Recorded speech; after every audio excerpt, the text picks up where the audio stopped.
कमल के फूल को वोट मिलेंगे, मोहन बड़ौली को वोट मिलेंगे? जी, दोनों को वोट मिलेंगे। मैं जो हूँ, मैं धरातल से काम करती हूँ। मैं लोग एक घर में जाकर जब बात करती हूँ तो हमारे मोदी जी का और हमारे मोहनलाल बड़ौली जी का बहुत अच्छा रिस्पॉन्स है। पिछली बार हुड्डा साहब को हमने लगभग 2.25 लाख वोटों से हराया था।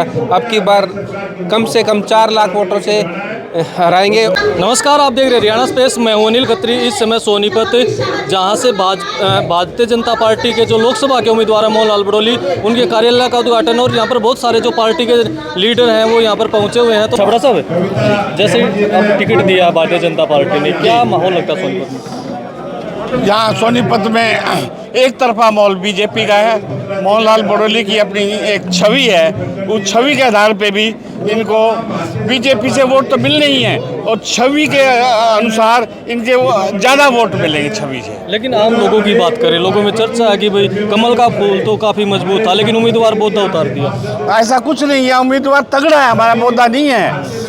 और बीजेपी के वोट तो मिलने ही मिलने हैं, और इनका अपनी छवि इतनी अच्छी है कि इनको उससे दुगने वोट मिलेंगे। तो सोनीपत शहर की बात करें, क्या माहौल रहेगा? सोनीपत में एक तरफा माहौल चलेगा।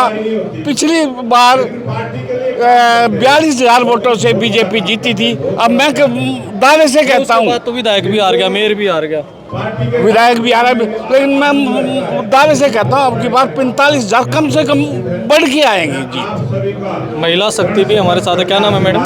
मैं संगीता देवेंद्र सैनी, वार्ड नंबर 13 की पार्षद, जिला सचिव। जी मैम, क्या लगता है आप सोनीपत में क्या रहेगा, जैसे मोहन बड़ौली को टिकट मिला? जी बिल्कुल, मैं आशा करती हूँ कि पहले तो मैं अपने बड़ौली जी को, हमारे जो मोहनलाल बड़ौली जी हैं, उनको हार्दिक शुभकामनाएं देने चाहूँगी कि वो इस पद पर आए हैं और हम उनके साथ जी जान से लगाएंगे। तो क्या लगता है, कमल के फूल को वोट मिलेंगे, मोहन बड़ौली को वोट मिलेंगे? जी, दोनों को वोट मिलेंगे। मैं जो हूँ, मैं धरातल से काम करती हूँ। मैं लोग एक घर में जाकर जब बात करती हूँ तो हमारे मोदी जी का और हमारे मोहनलाल बड़ौली जी का बहुत अच्छा रिस्पॉन्स है, और मुझे 110% विश्वास है कि हम इस बार कमल का फूल खिलाएंगे, 400 को पार लेकर जाएंगे। 5 से पार्षद हमारे साथ हैं। भाई साहब को बाणिया के नाम से ज़्यादा जानते हैं। राम राम भाई साहब। मुकेश भाई साहब, नमस्कार। सबसे पहले आपके हरियाणा स्पेस चैनल के सभी साथियों को मैं धन्यवाद देता हूं, और मैं आदरणीय नरेंद्र मोदी जी और नायब सैनी जी को भी धन्यवाद करते हैं कि जिन्होंने हमारे मोहनलाल जी को लोकसभा की टिकट दी। और हम नरेंद्र मोदी जी को और मुख्यमंत्री सैनी साहब को आश्वासन देते हैं। पिछली बार हुड्डा साहब को हमने लगभग 2.25 लाख वोटों से हराया था।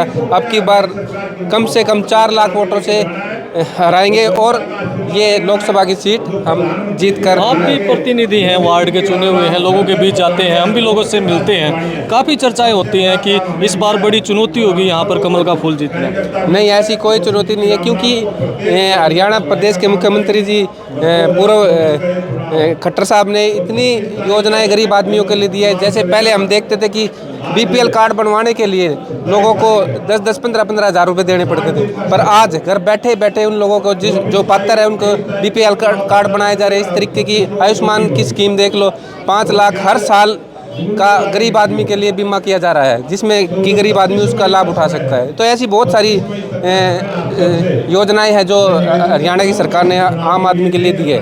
तो आप कैसे कह सकते हो कि भाई यहाँ चुनौती है? एक तरफा माहौल है बीजेपी का।